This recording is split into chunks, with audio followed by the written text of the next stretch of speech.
ini juga misalkan ada dia kali nih, misalkan ini mana nih feedback buat saya lah katakan. Feedback. Saya ajarin main TikTok aja. Iya, diajarin main TikTok. Iya. Senang ibu. Seneng. Bu, ini ada fitur ini di TikTok. Ada, ini gampang loh. Ini modal HP doang. Paling gampang tuh ngasih fitur cantik ya. Ini saya digedein Bu matanya Bu. Itu menurut saya apa yang saya punya saya kasih itu kayak seneng aja gitu. Iya. Menarik. Lebih manfaat gitu. Lebih manfaat kayak gitu. Jadi pendekatan tuh macam-macam ya. Ada pendekatan yang happy, yang fun kayak gini, ngajarin main TikTok. Tapi boleh juga tuh program ngajarin bikin konten sama ibu-ibu. Ya mereka ngapain di rumah nggak ada ibu? Bikin konten Bu. Kalau misalnya kontennya rame, viral, FYP, ada pendapatan. Ada pendapatan Bu. Mungkin buat yang rumahnya ada di Tebet, Pasar Minggu, Mampang, Jakarta, Pancoran, kalau ketemu caleg, kalau bisa DM atau WA, cari kontaknya, suruh datang ke rumahnya, bawa ke basisnya, biar dites Bang. Oke. Biar jangan datang-datang bawa sembako aja terus enggak dites isi kepalanya. Enggak dites isi kepalanya. Dites lu mau ngapain Bang? Ditanya mau ngapain nanti. Oh, bagus tuh kalimatnya.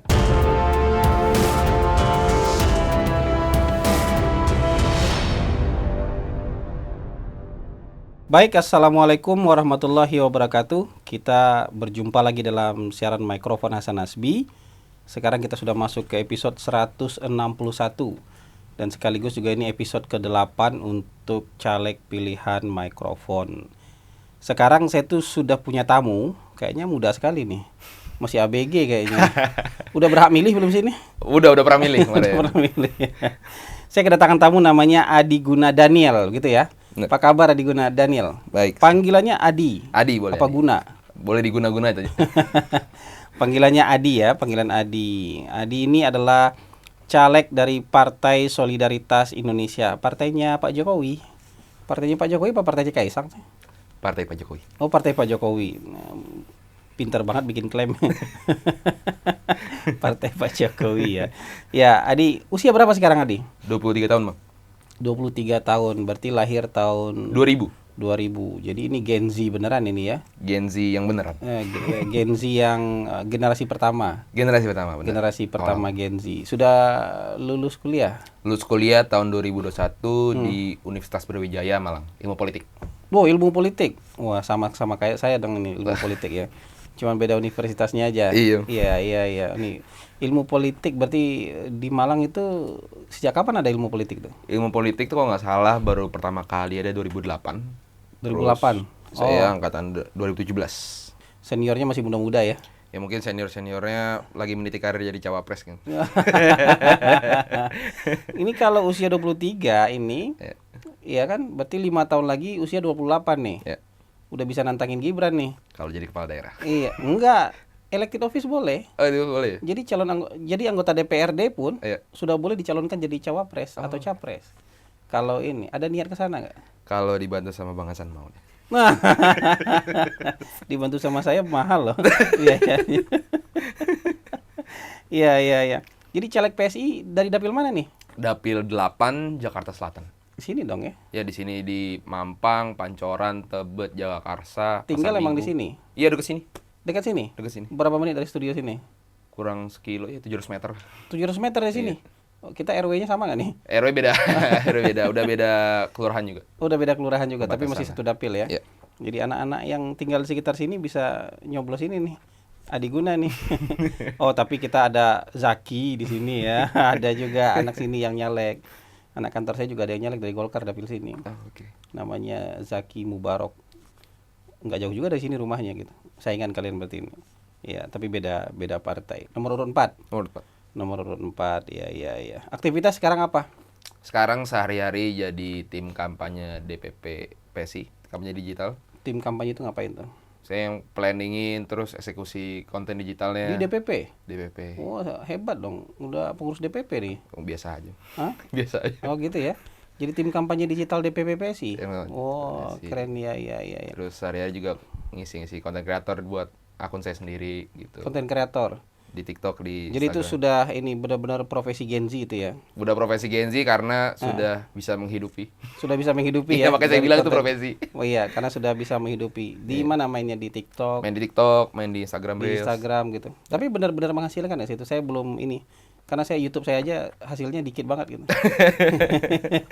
Bisa menghasilkan. Sudah bisa menghasilkan ya. Bisa Iya. menghasilkan. Dan gara-gara sudah ngetop di TikTok sama di IG mau jadi caleg atau ada hal lain yang mendorong untuk jadi caleg? Oh enggak, jadi saya jadi caleg dulu, pas proses jadi bacalek, itu saya baru mulai TikTok. Jadi bukan saya udah main TikTok dulu baru jadi caleg. Oh kebalik. Karena waktu itu ya jadi tim kampanye digital, terus belajar-belajar, akhirnya saya terapin di akun sendiri, nggak tahu menghasilkan. Oh menghasilkan ya. Siapa yang dorong jadi caleg? Yang ngedorong dari caleg nggak ada, diri sendiri mungkin. Ah kenapa bisa? Tiba-tiba umur 22, 23 udah kebayang jadi caleg, kenapa bisa? Nah, gini. Gara-gara kuliah di ilmu politik? Gini ceritanya. Mungkin dulu pas jadi kuliah di ilmu politik, pilihan buat magang tuh sedikit. Oh. Pilihan standar Masa? ilmu politik tuh kalau nggak jadi TA DPR, DPRD, iya, iya, Mokes Bangpol, terus NGO, bisa konsultan politik. bisa jadi konsultan politik. Waktu itu belum kepikiran tuh. Iya, iya, iya. Di mainstream mahasiswa ilmu politik tuh belum ada pikiran wah Karena jadi dari konsultan. Malang kali ya. Mungkin ya. Iya, kalau Jakarta sih banyak ya. Terus yang pengen. akhirnya di masuk sosmed ada pelowongan magang di Iya. PSI, akhirnya masuk PSI. Oh, magang di PSI. Magang di PSI Iya, dulu. iya. Tahun 2021. 2021. 2021. 2021 ketua masih Michael. Michael. Ya, sekarang Perindo. Nggak ikut Michael ke Perindo. Enggak lah. Kenapa merasa harus stay di PSI? Karena pengen nyelesain apa yang dimulai dulu sih. Berarti bareng sama Fatoni juga kan? Iya, Pak Tony. Oh, Fatoni kan dapil Dapil 7. Oh, dapil 7, sebelahan dapilnya. Iya, Ya. ya. Dapil 7, iya, ya. Jadi bertahan di PSI, jadi ini pengen menyelesaikan apa yang dimulai. Iya, terus kayak lebih nyaman di sini sih. Lebih nyaman. Apa yang bikin nyaman di PSI itu apa? Sama peer group itu Hmm. kayak nggak ada beban. Hmm. Terus sama juga Apa karena ngomongnya brosis mulu? nggak juga sih, nggak juga. Tapi dari atas ke bawah juga nggak kerasa vertikal banget. Hmm. Ya nyaman aja, kayak emang kayaknya mau selesaiin dulu deh. Oh gitu. Nah, kan dapilnya lumayan nih. Jagoan-jagoan juga banyak di dapil sini nih. Ya. PSI juga punya incumbent kan? Ada incumbent. Iya, ada incumbent 1 ya. 1. Dan maju lagi. Maju lagi. Nomor urut 1. 1. Iya, iya. Berarti kan ada kompetitor yang kuat nih. Ya. Tapi seberapa besar kepercayaannya bisa lolos? Atau ini coba-coba aja dulu ini? Enggak, ini bukan masalah coba-coba. Jadi caleg juga nggak latah. Hmm. Nyalek nggak tiba-tiba, wah harus nyalek besok jadi gitu, enggak. Ini prosesnya bisa dibilang cepet, tapi buat saya juga lama. Karena udah mulai dari 3 tahun. Oh, udah 3 tahun mulai. Jadi pas magang tuh pikiran pertama, hari pertama tuh pas ngelihat anggota legislatif, wah saya bisa juga nih Oh, magangnya dulu di DPR? di DPRD. DPRD? Sorry, DPW DKI. DPW DKI. DPW DKI kenal fraksi, Oh, terus gitu. ikut aktivitas partai. Iya, iya.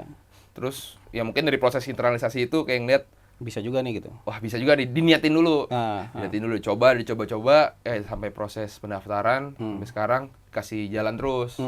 Makanya harus digas terus. digas gitu. terus ya itu. Mau bawa apa sih? Ide apa sih yang mau dibawa masuk ke DPRD itu? Oke. Jadi Mau ngapain? Untuk ini- dapil sini nih.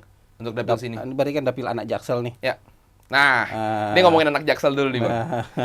Kadang-kadang tuh di media sosial tuh anak Jaksel itu mewah banget tuh. Ah, Nongkrong, ah, harus ngopi terus tiap hari. boba. Boba gitu-gitulah, semua yang festif-festif Iya, iya. yang iya. dirayakan media. Tapi kenyataannya waktu saya turun tuh nggak kayak gitu. Nggak kayak gitu. Orang tuh enak juga kayak, wah enak nih nyalek di Jaksel, pasti anak-anak muda semua, Gen Z semua melek media sosial. Nggak juga. Ya kan Gen Z ada bapaknya. Nah, masalahnya buat Ada emaknya juga. buat politisi-politisi, kan kadang-kadang pejabat-pejabat tuh peran Gen Z untuk Indonesia, peran ya semua peran Gen Z lah. Iya, iya. Mereka tuh salah ngebaca data. Ah, Orang tuh bacanya 60% pemilih di Indonesia itu nanti itu Gen Z. Jadi mereka mikirnya kita harus joget-joget supaya narik atraksi Gen Z. ah, Padahal Gen Z yang bisa akses media sosial itu nggak banyak, Bang. nggak banyak. Apalagi dapil saya yang Jakarta Selatan aja, Nah. itu nggak kayak gitu. Nggak kayak gitu. Gimana? Bener-bener petanya tuh nggak seperti apa yang lihat di sosial media. Bener-bener ya mungkin belum bisa kerja atau mungkin pemahaman media sosialnya belum bisa, banyak juga literasi juga nggak literasinya tinggi. kurang. Itu emang jadi tantangan sih. Jadi ekspektasi awal tuh, wah saya berarti ngomongin program nih, ngomongin yang taktis nih. Ya di lapangannya juga nggak kayak gitu. Ternyata ngomongin apa kalau ke lapangan jadinya? Nah, gini Bang. Jadi kalau ke lapangan, saya tuh kalau dari Instagram saya tuh 90% hampir kalau turun ke lapangan ngobrol sama ibu-ibu. Oke. Karena yang mudah dimobilisasi, mudah dimobilisasi, ketemunya gampang, selalu ada di rumah, enak ajak ngobrol. Kalau siang-siang kita ke sana tuh pasti ada di rumah. Terus ibu-ibu terus juga basisnya juga banyak. Ngeriung di luar rumah gitu ya. Iya. Karena di dalam rumah panas. Mungkin kali Bang ya. Tapi itu basisnya tuh ada Bang. Jadi ada. tiap RT itu pasti ada berkumpul minimal 10 orang lah sampai gitu. situ. Jarang temuin kalau misalnya anak muda tuh di rumahnya biasanya kan dia nongkrong keluyuran kan. Iya. Nah kebetulan sama ibu-ibu. Masa kita samperin tempat tongkrongan ya? Iya. Sebenarnya emang niatnya pengen kayak gitu Bang. Cuma Gen Z itu susah. Menurut saya itu susah. Sebagai Gen Z sendiri ya, yang ngakuin tuh susah. Karena pasti omongannya kemana-mana. Dan tidak seindah kalau misalkan, wah ternyata kayak debat capres nih kita nih. Nggak gitu-gitu juga, pasti ngomongnya lantur juga. Nah kalau ke ibu-ibu enak nih ngobrolnya Bang. Nah gimana? Omongin ke ibu-ibu tuh gimana? Bu, saya nanti kalau jadi DPRD, kalau ngomongin legislasi gitu-gitu kan dia, apaan sih legislasi, apa pengawasan? Wah saya ganti. Itu awal-awal susah tuh Bang. Tapi saya ngomongin gini, Bu bayangin Bu, kalau jatah uang rokok suami ibu buat beliin telur, itu bisa cegah stunting loh Bu. Nah, omongan-omongan kayak gitu tuh, itu masuk ke ibu-ibu. Oke. Orang tuh nyangka ngomongin stunting gitu-gitu tuh berat bahasanya. Ternyata ibu-ibu paham. Ternyata kader-kader PKK gitu-gitu, ibu-ibu Jumantik, ibu pengajian, itu lebih masuk omongan kayak gitu. Oh berarti karena nanti itu yang jadi fokusnya ibu-ibu memang. Benar. Iya. No, berarti nanti kalau DPRD jagain uang APBD supaya uang-uang yang bisa diuntukkan buat pengenaan stunting tuh nggak dipakai buat beli rokok buat suaminya. Berarti ini bantuan pemerintah Kesra nih. Iya. Apalagi yang bareng kalau ngomongin lapangan pekerjaan. Ini real di lapangan ya. Itu soal kemarin kartu prakerja. Kartu prakerja kan dikasih cash. Iya. Itu zaman pandemi Bang. Itu dipakai buat judi slot. Oh. Jadi orang dikasih cash bukannya buat ningkatin skill atau buat modal kerja. Itu malah buat judi slot. Oke, iya. Baru tahu nih, baru denger nih. Yang kayak gitu-gitu tuh kayak nggak pernah dibahas, jauh dari realita. Tapi niru anggota dewan yang judi slot nggak sih? Nah saya bikin TikToknya juga rame juga tuh. Itu kan menggambarkan masyarakat dia sebenarnya. Bener juga. Dan saya mewakili masyarakat yang saya wakili nih. Saya melihat menggambarkan masyarakat yang saya wakili nih katanya. Itu kan sedih banget tuh. Maksudnya di Gen Z itu dirayakan mewah banget. Tapi ini kalau Adi ngelihat di lapangan tuh seberapa besar sih penetrasi judi slot ini di anak-anak muda di dapilnya Adi? Wah, ini kalau jalan dikit nih, Bang. Ke pengkolan-pengkolan. Biasa ojek online atau orang nongkrong itu lagi main HP dekem itu pasti judi slot, bukan lihat berita judi slot. Oke. Ngeri banget. Iya. Apa sih yang membuat mereka ini sama judi slot itu? Emang mereka pernah menang? Nah itu juga nggak tahu, mungkin mereka pikir ada dia buka akun, ada sinterklas ngasih uang gitu, mungkin gitu kali ya. Tapi susah juga ngasih taunya. Gitu. Itu yang paling susah sih kalau ngomongin anak muda di dapil saya. Iya. Udah ngasih tahu, ngomongin pelan-pelan gitu kayak tahu apa sih gitu. Iya. Jadi kalau mereka dapat uang sedikit tuh main judi slot. Iya. Karena mungkin lapangan pekerjaan susah jadi berharap dapat uang gampang.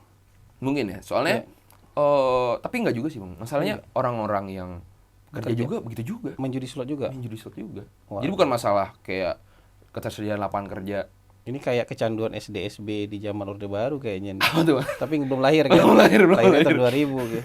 Dulu tahun 90-an tuh ada namanya sumbangan dana sosial togel. Oh, ya. Nebak-nebak angka. Ya. Malamnya pada nungguin tuh tengah malam jam 12 angkanya keluar berapa.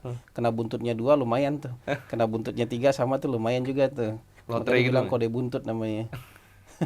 Kan semacam lotre lah. Jadi ada yayasan sosial yang ngumpulin itu, tapi akhirnya dibubarkan karena di demo. Ini judi slot ya. Ini ngeresahkan sih, soalnya kan yang ngerasain orang tuanya nih, apalagi ibu-ibunya sedih banget nih. Itu benar gak sih judi slot tuh startnya 10.000 gitu? Bener. Dan itu emang ada datanya, orang-orang yang paling banyak main judi slot tuh orang yang depositnya di bawah 100.000. Oh, oke, ya. Jadi orang baru dapat duit dikit langsung sini. Terus yang kasihan tuh ibu-ibu ya. Terus kepikiran apa kalau Adi ini anak-anak zaman kan generasinya dia nih, generasinya Adi nih. Mau diapain sih sebenarnya buat mengalihkan mereka dari judi slot tuh, ada ide gak? Udah paling gampang, pangkas aja. Masa kan dari internet kan. Pangkas tutup. Tutup, masa nggak bisa sih? Oh. Saya juga kasihannya cuma ibu-ibunya. Soalnya ibu-ibunya juga mau marah nggak bisa tuh anaknya. Maksudnya anaknya juga udah gede, udah 20 Sekarang kan tahun. Menkominfo lagi tutup ini. Iya. Tapi udah tutup semua belum sih atau masih ada? Masih ada di lapangan, masih ada. Masih ada yang jebol gitu ya. Iya. Apalagi kesian kalau KTP orang tua jadi buat pinjol tuh. Buat main judi slot. Jadi pinjol itu juga udah penyakit. Terus tambah lagi judi slot. Dipakein buat judi slot. Iya. Parah itu. 2 kali bego nih. Apalagi pas pandemi orang lagi gak ada kegiatan. Gabutnya main slot dah. Main slot, iya. Itu ya tadi. Atau ada gejala gini ya, lu nggak ikut main slot, lu nggak keren lu gitu, nggak jadi anak tongkrongan di sini lu gitu. Saya belum pernah ngeliat kayak gitu sih bang. Iya. Tapi mungkin kali ya. Tapi kayaknya nggak gitu sih bang. Nggak gitu. Nggak gitu. Soalnya. Jadi kalau ada anak muda nih nggak main judi slot itu dianggap aneh nggak? Kayaknya nggak. Jadi misalnya satu tongkrongan nih, ya. Ada yang main, ada yang nggak main. Itu yang mana yang dianggap aneh? Kayaknya itu nggak bisa disamain kayak rokok ya. Mungkin kalau rokok kan kelihatan keren tuh. Iya. Oh, beda ya. Cuma kan kalau mungkin nih bang, dari sekitar 10 orang yang main slot, itu nggak semua main slot. Itu mungkin saya yakin juga ada orang-orang yang pengen nontonin temennya kalah aja. Ya, pengen ngetawain. Ngetawain orang kayak rungkat gitu. Pakai lagu rungkat kan rame tuh. Iya. Gara-gara itu juga. Dia pengen nyukurin gitu ya. Syukurin lu gitu ya. Paling di sini sama ibu-ibunya aja sih. Soalnya yang pasti kalau nggak suaminya, anaknya. Iya. Itu yang main tuh. Jadi sekarang targetnya dari Adi adalah mendekati ibu-ibu. Sekarang lebih nyaman sama ibu-ibu. Mendekati ibu-ibu ya. Tapi ibu-ibu percaya nggak sih ada anak muda gitu ya? Masih bocil banget, terus tiba-tiba ngomong DPRD, kebijakan gitu-gitu, mereka percaya nggak sih? Awal-awal bang, turun masyarakat tuh tadi kamu bilang ngomongin soal fungsi-fungsi DPRD, apa yang saya mau ngerjain, terus program-program. Wah udah ibu-ibu nggak dengerin tuh. Nggak dengerin. Tapi kalau udah senam bareng, terus main volley bareng, ya pendekatan-pendekatan emosional kayak gitu tuh. Kasih mereka kegiatan. Tapi pesan disampaikan. Kalau pas stunting gitu kerjaan DPRD tuh harusnya bukan sebagai CSR bu, bukan yang benerin jalan. Ini urusan eksekutif. Kita cuma bisa dorong aja. Yang ngasih tahu kalau wah bu, ibu kalau ada reses harus terus perda. Itu bukti partisipasi ibu-ibu kerjaan saya gitu-gitu. Nah yang gitu-gitu tuh lebih nyampe. Soalnya yang saya ngebaca juga ini ibu-ibu juga basis ibu-ibu politik juga. Ibu-ibu yang basis politik. Ibu-ibu basis politik itu kayak apa sih? Ibu-ibu masa kecewa kalau kata orang-orang yang dulu pernah janji-janji sama caleg. Sebenarnya udah transformasi. Caleg tuh kerjanya ngapain? Mereka sebenarnya udah tahu. Sudah sekian periode pemilu udah dapat janji-janji caleg. Iya, dijanjiin umroh lah, dijanjiin apalah. Terus nggak ada yang terrealisasi. Tapi nggak ikut janjiin umroh. Enggak lah. Saya datang pakai mobil, pakai motor. Jalan kaki ke Sendalan. Mereka juga kaget ada caleg tuh. Nggak kayak istimewa kelas yang datang bawa itu. Itu pencitraan atau memang kayak emang kayak begitu? Bukan pencitraan jalan pakai sendal. Kalau pencitraan saya mobil dibukain, kasih karpet, itu baru pencitraan. Oh gitu ya. Emang apa adanya aja. Emang apa adanya ya. Dan sebenarnya masuk ke gang-gang sempit, pemukiman padat itu sebenarnya bukan halangan buat Adi itu. Emang tinggal di situ kok. Emang tinggal kayak gitu ya. Iya. Permainannya begitu ya. Emang begitu, Pak. Filosofi anak gang. Iya. Apa sih harapan terbesar kalau dari warga-warga pemukiman padat tuh kalau ngelihat caleg tuh mereka harapannya apa sih? Nah, ini Bang. Kalau sama bapak-bapak, itu pasti nggak jauh-jauh ngomongin pilpres. Oh. Jadi calonnya presidennya siapa nih gitu? Enggak, kayak ngomongin biasanya konspirasi politik tuh. Wah, si ini lagi berantem sama ini. Itu menurut Bang Adi gimana? Oh, ditanyain pendapatnya. Iya, pendapat gitu. Nah, kita kalau nggak jadi kayak Bang Hasan nih, makanya kita harus sering nonton Bang Hasan nih. Biar silat-silatnya tuh gitu. Kalau kita cuma ngomongnya, ya saya nggak tahu, nggak ngikutin, kacangin. Iya, kacangin lah, mau jadi caleg. Iya. Tapi kalau ngomonginnya bisa silat tidak, bla bla bla bla, dengan berbalut A1 gitu-gitu kan mereka, wah gitu ya, ngopi terus sampai pagi. Oh, gitu ya. Dan itu membangun bonding ya, kedekatan dengan bapak-bapak. Bonding sama bapak. Iya. Kalau sama ibu-ibu itu nggak ngomongin isu-isu ibu PKK lah, ngomongin posyandu lah, ngomongin anak balita. Gitu. Kan saya masih balita juga nih. Iya, bawah 50 tahun. Soalnya kan yang 40 Tapi tahun biasanya udah. tetap ada ini kan, tetap ada permintaan-permintaan kayaknya. Bagi dong kaos, apa dong. Wah. Gitu. Masih banyak kayak gitu-gitu. Banyak gue. Iya. Banyak. Tapi dari misalkan sekarang 100 yang kayak gitu 30 lah. 30. Soalnya yang sisanya itu yang kebanyakan tuh udah tahu saya kayak gimana. Oh, berarti harus tahan-tahan kuping dong kalau mendengarkan kuping nggak boleh tipis ya. Iya sih Kalau bener. dengar-dengar permintaan-permintaan yang kayak gitu. Sembako dong katanya. Kaos dong katanya. Ada tuh Bikinin bahasanya. ini dong. Gitu. Bahasanya takrim, Takrim. Oh, apa itu takrim? amplop. Oh. Jadi kalau mau turun tuh amplopnya mana dulu gitu. Oh gitu. Iya, tapi nggak semua begitu. Nggak semuanya begitu. Iya gitu. Berapa persen yang kayak gitu? Ya sekitar 30-an lah. Jadi dari 100 orang 70 masih bisa diajak ngomong gitu. Masih bisa ngomong. Iya. Tapi biasanya kalau itu yang minta tuh yang Atau pas kita udah strongman-nya selesai, atau kita udah selesai ngobrol tuh. Gini doang nih, ngobrol doang nih, kosongan doang nih katanya. Puji Tuhan sih nggak banyak kayak gitu, tapi ada yang kayak gitu. Ada yang kayak gitu. Ada yang kayak gitu. Nah, kalau tiba-tiba ada yang kayak gitu ngomongnya gimana? Ya, senyumin aja ketawa. Iya. Mau gimana? Iya. Kan Bapak lihat sendiri saya naik motor. Bapak lihat sendiri saya nggak ada pasti sering tanya tuh apa? Staffnya mana? Oh, stafnya mana? Iya, biasa kan harus ada dayang-dayangnya tuh. Iya, ada nggak tim, ada tim. Iya. Nggak ada. Iya. Sendiri aja. Nah, itu kerjaan turun lapangan ditaruh di di IG sama TikTok. Iya, pasti saya itu bikin konten. Pasti Bikin lucu-lucu konten. tuh. Kalau ngomong, nah, gini biar ngobrolnya nggak gini-gini aja. Saya suka naruh kamera. Oke. Ngobrol gini sama Pak RT. Jadi bawa tripod. Buat tripod. Oh, jadi ini caleg kemana-mana buat tripod. Iya, saya kerjanya konten bikin video gini, Pak. Iya, menarik juga. Jadi ketika turun lapangan buat tripod. Iya. Taruh tripod terus ngobrol. Ngobrol. Oh, bisa jadi konten. Ada di TikTok saya juga ramai Sekarang juga jadi tuh. konten. Ibunya minta royalti tau. Gua lu kontenin katanya. Terus ini juga Bang. Misalkan ada dia kali nih. Misalkan ini mana nih apa feedback buat saya lah katakan. Feedback. Saya ajarin main TikTok aja, Bang. Iya, diajarin main TikTok. Iya. Senang ibu. Seneng. Bu, ini ada fitur ini di TikTok. Ada, ini gampang loh. Ini modal HP doang. Paling gampang tuh ngasih fitur cantik ya. Ini saya digedein Bu matanya, Bu. Itu menurut saya apa yang saya punya, saya kasih itu kayak seneng aja gitu. Jadi Iya. Menarik. lebih bermanfaat gitu. Lebih manfaat kayak gitu. Jadi pendekatan tuh macam-macam ya. Ada pendekatan yang happy, yang fun kayak gini, ngajarin main TikTok. Tapi boleh juga tuh program ngajarin bikin konten sama ibu-ibu. Ya mereka ngapain di rumah nggak ada, Bu? Bikin konten, Bu. Kalau misalnya kontennya Rame. viral, FYP, Ada pendapatan. ada pendapatan, Bu gitu. Iya. Menarik. Bikin pelatihannya. Nah, kalau pelatihan banyak itu belum pernah sih, Bang. Tapi biasanya sama lokal strongman-nya. Oh, soal lokal RT strongman. RW-nya, Iya. LMK, FKDM. Deko. Tapi kalau turun gitu RT suka rese nggak? Iya banyak ya rese juga sih. Resenya gimana kira-kira? Ya resenya ada. Sebenarnya saya lebih seneng sama RT yang jujur sih. RT yang jujur kayak misalkan saya basis masa RT saya ini buat calon HA. Jadi percuma. Nah, itu enak tuh. Oh, emang dia bisa nguasain suara di RT-nya? Mungkin ya. Klaim aja kali ya. Klaim-klaim aja. Tapi kan setidaknya saya waktu door to door tuh nggak direcokin. Oh. Soalnya kalau saya juga belajar juga dulu kan main terabas-terabas saya tuh, main door to door aja. Nggak ngomong, nggak klonowan dulu lah bahasanya lah. Ya direcokin juga. Oh, direcokin gitu. Dilarang atau disuruh pergi atau gimana? Nggak disuruh pergi tapi kayak apa namanya? Warganya diancem gitu-gitu. Itu ada. Iya. Cuma kalau akhirnya klonowan dulu, ya nggak apa-apa deh, Pak, tapi saya nyoba gitu. Kalau RT udah terserah gitu, ya udah apa-apa. Yang penting kasih izin sama RT RW-nya. Oh. Itu belajar dari situ sih. Iya. Tapi konten turun lapangan ini sama pemirsa ditonton nggak? Ditonton Iya. lumayan. Apalagi kalau sama muluk-muluk ibu-ibu gitu. Iya, ditonton. Itu tonton. Oh, iya. Apalagi tapi ceritanya monoton nggak atau ada cerita baru, selalu ada cerita baru? Selalu ada cerita baru. Selalu kayak misalkan sama RT nih ngebahas RT yang ngebela gereja ditutup. Wah, itu rame juga tuh. Oh, iya.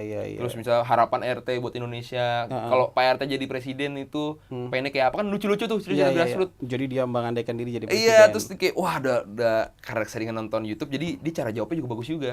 Oke. Akhirnya rame juga. Menarik. Nah, terakhir nih. Apa himbauan buat warga pemilihnya? Coba kasih. Mungkin buat yang rumahnya ada di Tebet, Pasar Minggu, Mampang, Jakarta, Pancoran, kalau ketemu caleg, kalau bisa DM atau WA, cari kontaknya, suruh datang ke rumahnya, bawa ke basisnya, biar dites, Bang. Oke. Biar Nah, jangan iya, iya. datang-datang bawa sembako aja terus Enggak cabut dites gitu. isi kepalanya. Nggak dites isi kepalanya. Dites lu mau ngapain gitu. Ditanya mau ngapain nanti. Oh, bagus tuh kalimatnya. Bu, suruh datang ke basis, dites. Dites. Calegnya. Kalau bisa berbanyak caleg tuh. Iya, Biar ada iya. kompetisi juga. Biar ada kompetisi. Iya, iya. Tapi siap nggak kayak gitu? Siap dong. Malah Yakin? pengen kayak gitu-gitu. Oke, good, good, good. Dihadapkan sama incumbent juga berani. Berani dong. Oke, bagus, bagus, bagus. Ya gitulah, ini Adi Guna ini bersemangat sekali ya. Dia anak muda, ya khas anak muda lah. Jadi jangan underestimate anak muda. Jadi dia ini kalau terpilih nih umur 23 tahun depan ini, dia 5 tahun lagi bisa dicapres atau cawapres nih, karena undang-undang sudah membolehkan itu, hasil Mahkamah Konstitusi. Jadi terbuka peluang buat anak-anak muda lah yang kayak gini, dan anak-anak muda ini penuh semangat dan lebih mudah adaptasi dengan zaman gitu. Nah, alat peraga yang mau dibikin apa? Biasanya Apa yang sih yang dibutuhkan apa? Spanduk. Spanduk, terus bisa kaos. Ini saya juga mau promo juga nih, Bang. Oh, itu kaosnya. Saya bikin kaos nih buat fundraising juga. Oh, fundraising juga. Sudah ada kaosnya? Udah ada kaosnya. Nah, nanti beli kaosnya. Ya, ada berapa kaosnya? Baru bikin. Nah, nanti bikin sekian banyak, nanti suruh Cep beli. Ya. Kamu bikin 100 nanti dibeli sama Cep. Jadi buat fundraising. Yep. Gitu ya. Masih, nanti gitu. Nah, baik pemirsa, itu ya. Kita ngobrol-ngobrol dengan Adi Guna Daniel. Usianya 23 tahun. Nah, mau jadi caleg dari Dapil 8. Dapil 8 itu tadi Tebet, Jagakarsa, Pancoran, Mampang Perapatan, Pasar Minggu. Mampang Perapatan, Pasar Minggu. 4 kecamatan, 5. 6 kecamatan. Iya. 6 kecamatan. Dia caleg nomor 4 dari PSI. Jadi kalau Anda pengen nih, ingin membuktikan anak muda tuh bisa nggak sih gitu. Anak muda tuh semangat aja atau benar-benar bisa nggak sih? Nah, coba ini. Panggil dia datang ke, boleh tampilkan nomor HP-nya nanti? Boleh dong. Nah, tampilkan, ini ada nomor HP-nya, ada IG-nya, ada TikTok-nya, Anda DM dia atau Anda kontak dia, suruh datang ke dapil Anda atau ke daerah tempat tinggal Anda tes dia. Dipelonco dulu tes. Ini benar-benar tahu nggak nih mau ngapain? Apa yang mau dia perjuangkan buat masyarakat yang dia wakili. Gitu aja. Terima kasih ya. Makasih. Thank you. Makasih banget pemirsa. Segitu saja caleg pilihan mikrofon kali ini. Semoga bermanfaat buat Anda. Wallahu muwaffiq ila aqwamit thoriq. Wassalamualaikum warahmatullahi wabarakatuh.